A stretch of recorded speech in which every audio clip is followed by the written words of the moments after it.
ఈ ప్రభుత్వం అధికారంలోకి వచ్చిన తర్వాత 17 జనవరి 2024 తేదీ నాడు ఢిల్లీలో జలశక్తి భవన్లో సమావేశం జరిగింది, కేఆర్ఎంబీ మీటింగ్.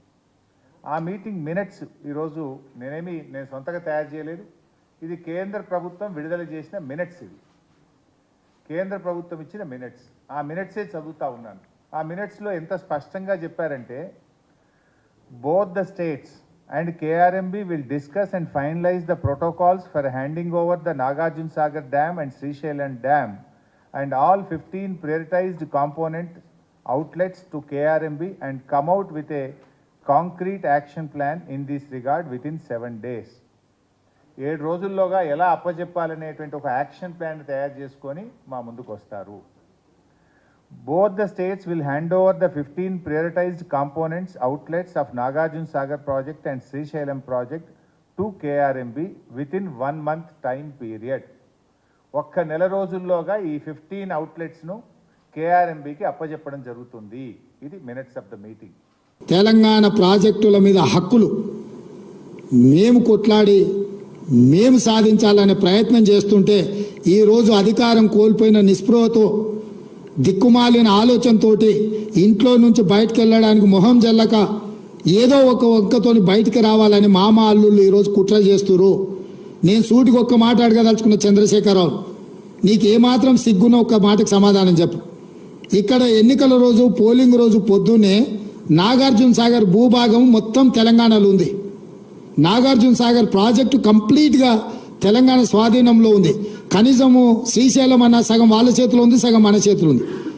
జగన్మోహన్ రెడ్డి పోలీసులు తుపాకులు వేసుకొని నాగార్జున సాగర్ డ్యామ్ మీదకి వచ్చి ప్రాజెక్టును హ్యాండ్ ఓవర్ చేసుకోరు. ఈ సన్నాసి రండా జగన్మోహన్ రెడ్డి తెలంగాణలోకి వచ్చి నాగార్జున సాగర్ ప్రాజెక్టును ఆక్రమించుకుంటే నోట్లకెళ్ళి మాట వెళ్ళలే.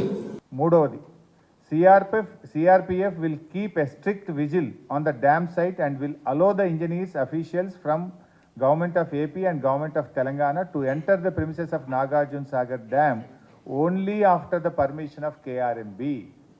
తెలంగాణ ఆంధ్ర ఇంజనీర్లు ఎవరన్నా డ్యామ్ మీదకి పోవాలంటే కేఆర్ఎంబీ అనుమతి తీసుకున్న తర్వాతనే సిఆర్పిఎఫ్ పోలీసులు మిమ్మల్ని అనుమతిస్తారు.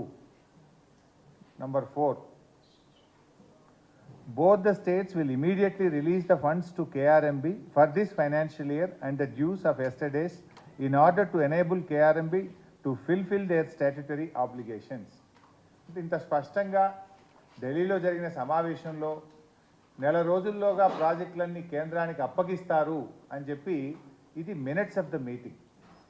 నువ్వు పోయి కేంద్ర ప్రభుత్వానికి ప్రాజెక్టులను హ్యాండ్ ఓవర్ చేయడానికి నిధులను కేటాయించినోడు నువ్వు వచ్చి మమ్మల్ని బదనాం చేస్తావా? మా మీద మాట్లాడతావా?